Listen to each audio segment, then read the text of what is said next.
Muy bien, hermanos, otra vez con ustedes en este tercer segmento de esta confrontación sobre la soberanía.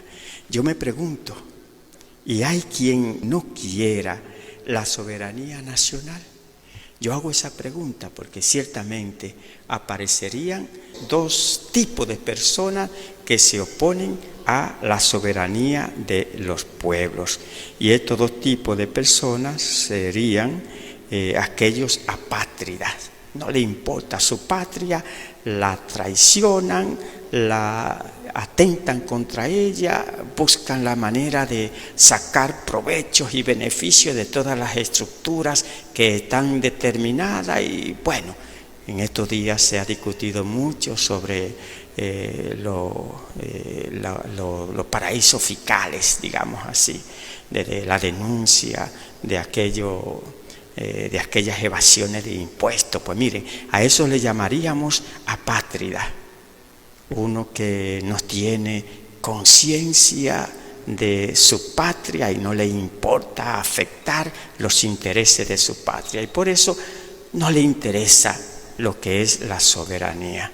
Ya un personaje dominicano, un economista, decía, atentando contra el peso dominicano, digamos así, y procurando que se introduzca y se oficialice, se dolarice la economía dominicana.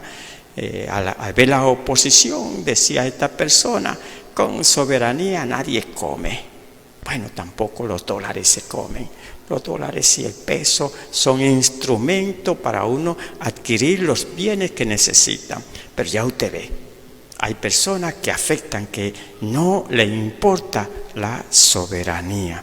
Pero hay también otros que se hacen, digamos así, invasores de otras naciones, que interfieren, que de alguna manera se inmiscuyen en las decisiones de otras naciones. También pues hay que distinguir, hay personas que de alguna forma se hacen internacionalistas, van a otras naciones y luchan por la soberanía de esas naciones, pero respetando también la soberanía propia. Y tenemos muchos ejemplos. Bueno, en la historia nuestra se destaca a Máximo Gómez como un internacionalista que, siendo dominicano, lucha por la independencia en Cuba. Y así también contamos con muchos internacionalistas. Pero ciertamente hay quienes se oponen a una verdadera soberanía. Y muchas veces somos apáticos, digamos así, a la soberanía de nuestro propio pueblo.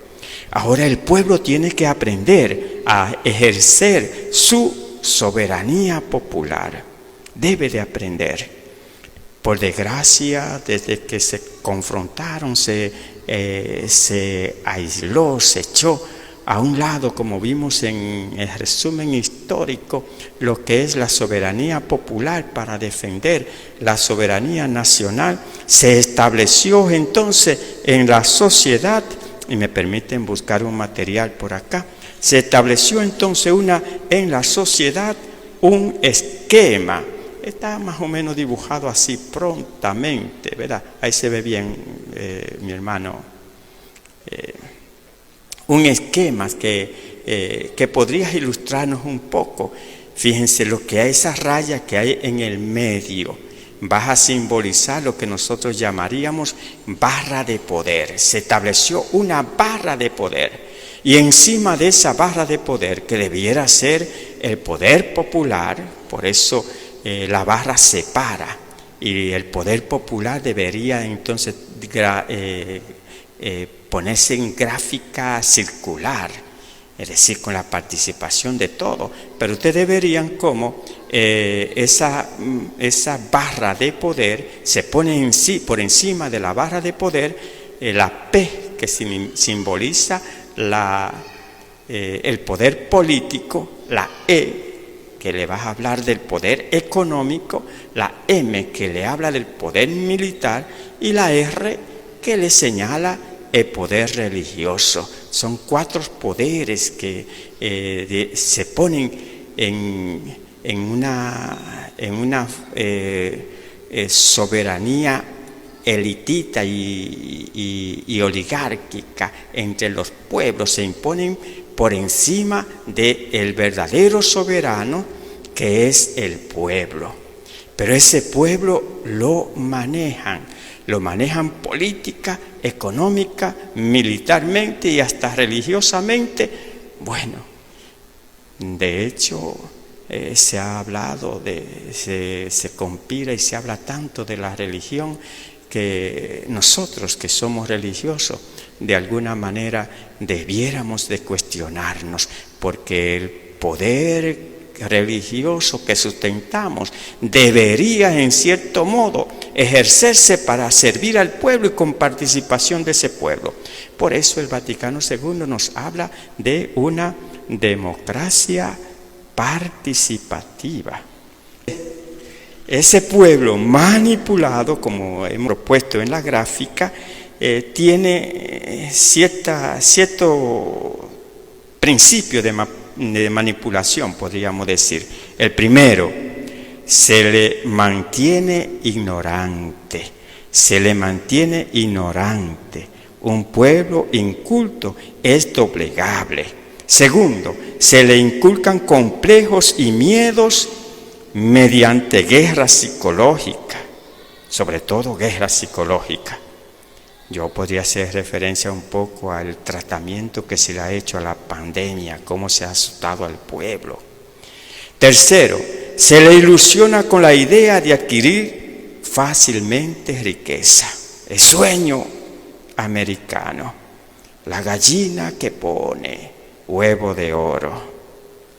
Cuarto, se le siembran conceptos como que los derechos individuales prevalecen sobre los derechos sociales. Eso es dramático.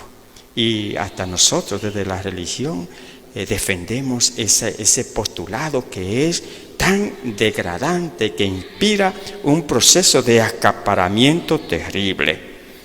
Quinto, se le crean actitudes políticas fanatizadas y clientelitas.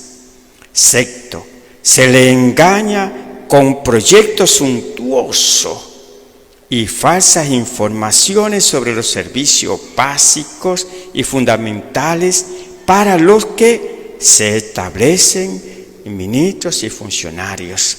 Los funcionarios nuestros están para defender y para propiciar los servicios básicos, pero por el contrario se le engañan con proyectos suntuosos y falsas informaciones sobre lo mismo. Y séptimo, se le ha hecho creer que los servicios de finanza para la producción de bienes, los servicios de educación y los servicios de salud, esos tres servicios que son tan básicos, están mejor garantizados en manos privadas que bajo el control del Estado. Control de que el pueblo está impedido participar por considerárselo incapaz. Y en este sentido, gobernantes y empresarios, emprendedores, póngalos entre comillas, hacen fiesta de las operaciones corruptas, acaparadoras y excluyentes, como se está participando en estos tiempos y se está denunciando con los Pandora Papers, como se dice. Yo no sé si lo pronuncio bien, porque, bueno, así se anula el ejercicio de la soberanía nacional. Nosotros tendríamos ciertamente que apuntar, como cristianos que somos, apuntarnos en la lucha por la soberanía de nuestro pueblo. Por eso les invito a que de alguna manera reflexionemos y nos sumemos a la lucha por una verdadera constituyente soberana en la que participe nuestro pueblo. Muchas bendiciones, nos veremos en otras próximas confrontaciones. Gracias.